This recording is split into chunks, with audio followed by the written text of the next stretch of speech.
반갑습니다, 여러분. 말씀과 함께하는 1일 텐의 시간. 오늘은 창세기 49장입니다.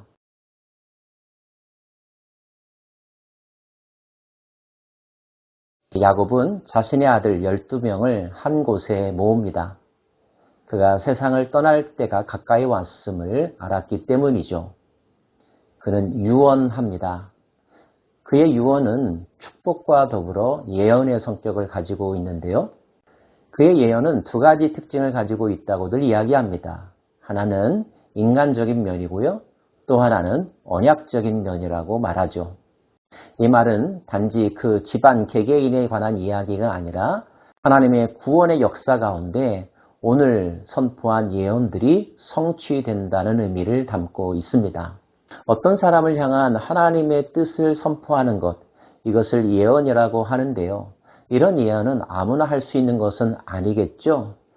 그러므로 우리는 오늘 야곱의 이유에서 나오는 이야기가 하나님의 영이 그에게 임하여서 그 아들들에게 주는 축복 또는 경고의 말씀인 것으로 이해해야 합니다.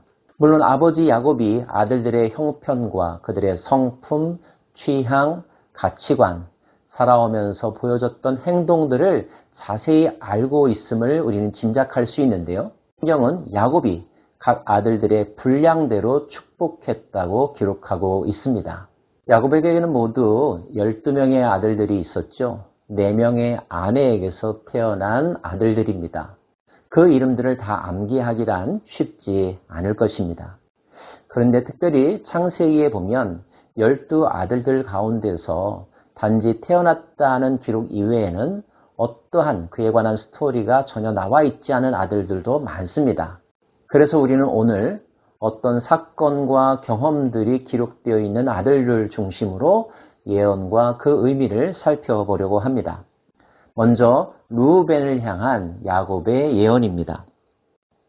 르우벤아, 너는 내 장자요, 내 능력이요, 내 기력의 시작이라. 위풍이 월등하고 권능이 탁월하다마는 물의 끓음 같았은즉 너는 탁월하지 못하리니 내가 아버지의 침상에 올라 더럽혔음이로다. 그가 내 침상에 올랐었도다. 르우벤은 그야말로 12아들 중에서 가장 먼저 태어난 아들입니다. 그의 어머니 레아가 이 아들을 낳고 나서 얼마나 마음이 기뻤던지 보라 아들이라 이렇게 이야기하지 않았습니까? 고대 사회에서 장남은 많은 사람들의 기대와 특권과 책임이 부과되는 자리이죠. 하지만 안타깝게도 르우벤은 그와 같은 역할을 제대로 수행하지 못할 거라는 이야기를 듣습니다. 야곱은 말하기를 내가 탁월하지 못할 것이다 라고 이야기하죠. 그 이유까지 설명하고 있습니다. 그것은 르우벤이 아버지의 첩인 빌하와 간통을 저질렀기 때문입니다. 이미 우리가 살펴본 바가 있죠. 르우벤은 순간의 정욕을 이기지 못했습니다. 넘지 말아야 될 선을 넘어버리고야 말았습니다. 리더로서는 치명적인 결함을 보여준 것이라고 말할 수 있을 것입니다. 너무 안타깝지 않습니까?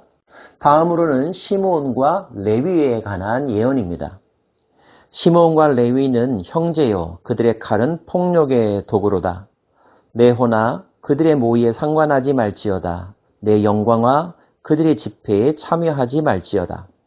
그들이 그들의 분노대로 사람을 죽이고 그들의 혈기대로 소의 발목 힘줄을 끊었도다. 그 노여움이 혹독하니 저주를 받을 것이요 분기가 맹렬하니 저주를 받을 것이라. 내가 그들을 야곱 중에서 나누며 이스라엘 중에서 흩으리로다. 시므온과 레위가 어떤 사건에 연루되어 등장했던 적이 있었죠.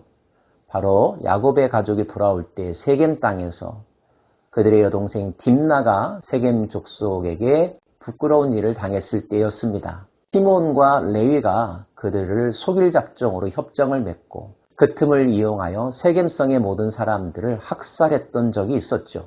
아버지의 뜻과는 반대의 행동을 했었습니다. 바로 그 사건이 오늘 이 예언 가운데 반영되어 있는 것입니다. 다음으로 대상이 된 아들은 유다입니다. 유다야, 너는 내 형제의 찬송이 될지라. 내 손이 내 원수의 목을 잡을 것이요 내 아버지의 아들들이 내 앞에서 절하리로다. 유다는 사자 새끼로다. 내 아들아 너는 움킨 것을 찢고 올라갔도다. 그가 엎드리고 웅크림이 수사자 같고 암사자 같으니 누가 그를 범할 수 있으랴. 규가 유다를 떠나지 아니하며 통치자의 지팡이가 그 발 사이에서 떠나지 아니하기를 실로가 오시기까지 이르리니 그에게 모든 백성이 복종하리로다. 그의 나귀를 포도나무에 매며 그의 암나귀 새끼를 아름다운 포도나무에 맬 것이며 또 그 옷을 포도주에 빨며 그의 복장을 포도즙에 빨리로다. 그의 눈은 포도주로 인하여 붉겠고 그의 이는 우유로 말미암아 희리로다. 유다는 형들과는 달리 축복의 메시지를 흠뻑 들었던 대상이 됩니다. 형제의 찬송이 될 것이라고 말하고요. 사자 새끼와 같다는 이야기를 합니다. 더욱더 주목할 만한 메시지가 있는데 규가 유다를 떠나지 아니하며 통치자의 지팡이가 그 발 사이에서 떠나지 아니하기를 실로가 오시기까지 이르리니 그에게 모든 백성이 복종하리로다 라고 하는 말씀입니다. 규나 홀이라고 하는 것은 최고 통치자의 지팡이를 의미하죠. 그러므로 이 이야기에 의하면 유다의 후손 가운데 왕이 나올 것이다. 모든 백성들을 다스리는 최고 지도자가 될 것이다 라고 하는 의미가 담겨져 있습니다. 실로가 오시기까지라고 하는 표현도 있는데 대부분의 학자들은 메시아를 상징한다고 봅니다. 그렇다고 본다면 메시아가 오실 때까지 유다와 유다의 후손들이 그 백성들을 다스릴 것이다 라고 하는 예언이고요. 게다가 물질적으로도 평안을 누리게 될 것이어서 포도나무가 산지에 가득하고 포도주를 늘 마실 정도로 풍성한 삶을 살 것이라고 하는 예언이 들어 있습니다.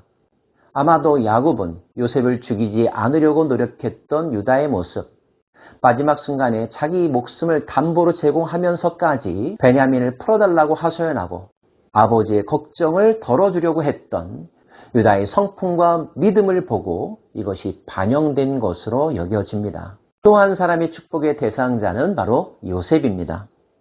요셉은 무성한 가지 곧 샘 곁에 무성한 가지라 그 가지가 담을 넘었도다. 활 쏘는 자가 그를 학대하며 적개심을 가지고 그를 쏘았으나 요셉의 활은 도리어 굳세며 그의 팔은 힘이 있으니 이는 야곱의 전능자 이스라엘의 반석인 목자의 손을 힘입음이니라. 내 아버지의 하나님께로 말미암나니 그가 너를 도우실 것이요 전능자로 말미암나니 그가 내게 복을 주실 것이라.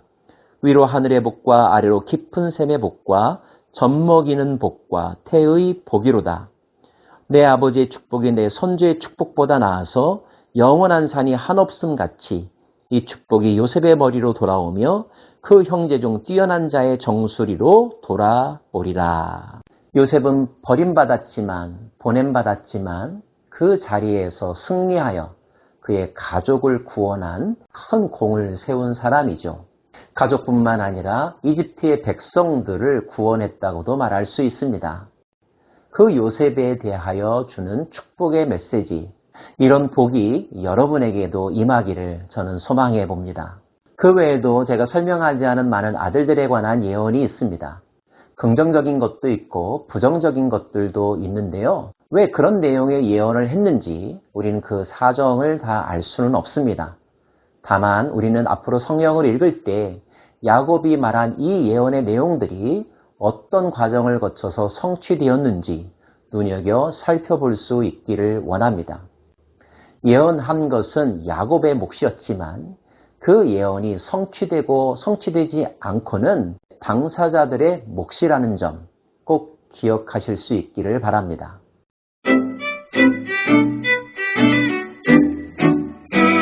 자녀들을 향하여 일일이 축복과 예언을 한 야곱은 이제 그의 생애를 마무리하는 마지막 말을 합니다. 그가 그들에게 명하여 이르되 내가 내 조상들에게로 돌아가리니 나를 햇사람 에브론의 밭에 있는 굴에 우리 선조와 함께 장사하라. 아브라함과 그의 아내 사라가 거기 장사되었고 이삭과 그의 아내 리브가도 거기 장사되었으며 나도 레아를 그곳에 장사하였노라. 이 밭과 거기 굴은 햇사람에게서 산 것이니라.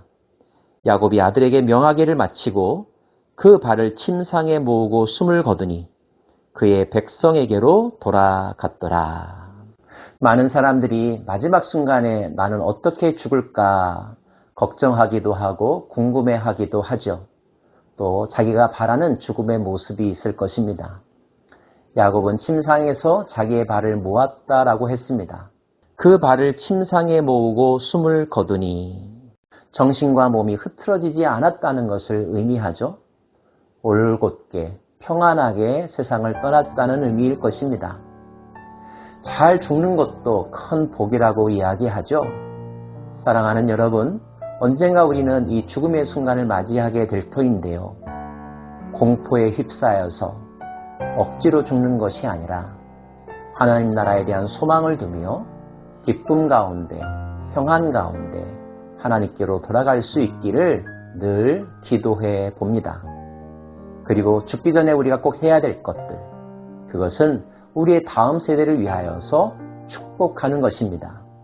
그들의 영혼이 잘 되기를, 혹시나 그가 잘못된 인생 그리고 잘못된 길이 보인다면 그러한 길을 미리 보여줌으로써 그가 정작 그 길을 가지 않을 수 있도록 충고해 주는 것, 이것이 먼저 세대를 살다가 가는 우리가 남은 세대에게 줄 수 있는 선물이 아닐까요? 기도하겠습니다.